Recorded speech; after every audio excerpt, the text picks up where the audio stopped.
Hi, this is Jackie Flores. I'm a graduate student at Georgetown College, and today I'm going to be talking to you about access testing and how you as a mainstream teacher can better use the score of the access test for your classroom. So, have you ever heard of your administrator talking about closing that achievement gap?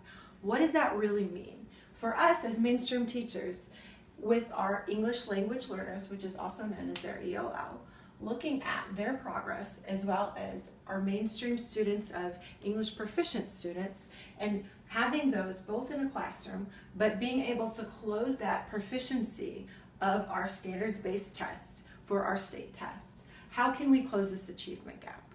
And why does it matter? It matters because we want equality for all of our students to be able to achieve the American dream.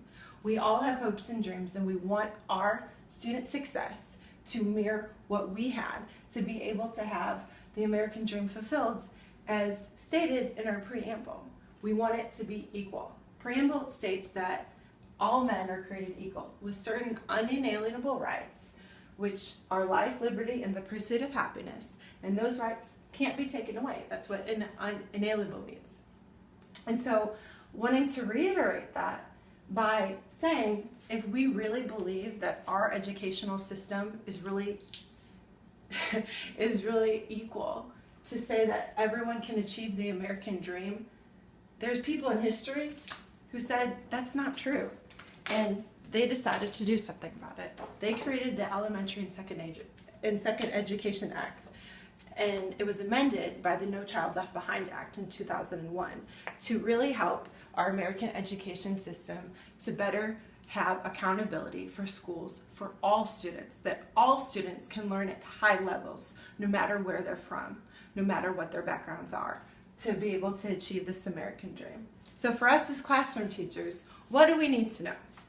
We need to know that from this history was birthed a WIDA, which is our World Class Instruction and Design of Assessment, and this is a WIDA consortium, which is an agreement between different states to say that we have a transferable instruction and assessment of our ELLs to be able to say that we know exactly how to improve the quality, validity, and reliability of our state assessments for ELL students.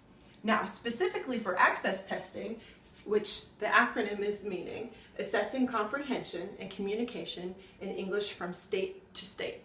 So this is a test that is given to our English language learners, and from it, it's going to give us a score. But before we get to the score, what is this test really assessing? You as a mainstream teacher need to know that it's assessing 4 different domains: listening, speaking, reading, and writing. They do all 4 of these domains in your classroom.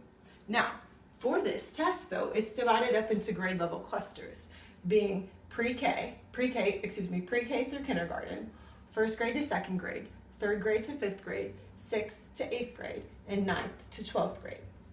Now, from these grade level clusters, it specifically assesses the language of your content area. So it assesses social and instructional language as a general one, but it also assesses the language that you have as a mainstream teacher in your classroom. So it's assessing the language of language arts, the language of math, the language of science, and the language of social studies. An example would be, if I'm talking about math for this test, the test is not going to ask them, what is 6 times 4?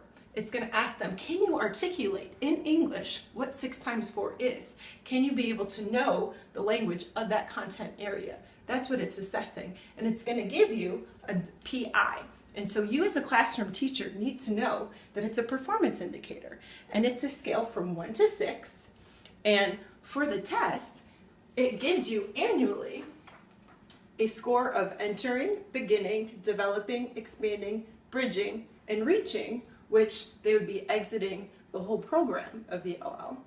But it's also tiered. So you had 3 tiers, tier A, tier B, and tier C, that overlap. So it allows them to continue to expand to see how are they moving from year to year.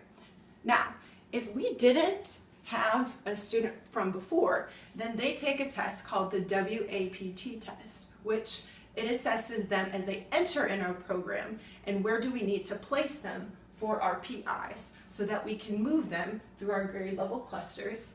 And really, so for us, having those students come in who are new or who have been in our program for a while, you as a mainstream teacher are able to take that PI and be able to use it for your WIDA standards.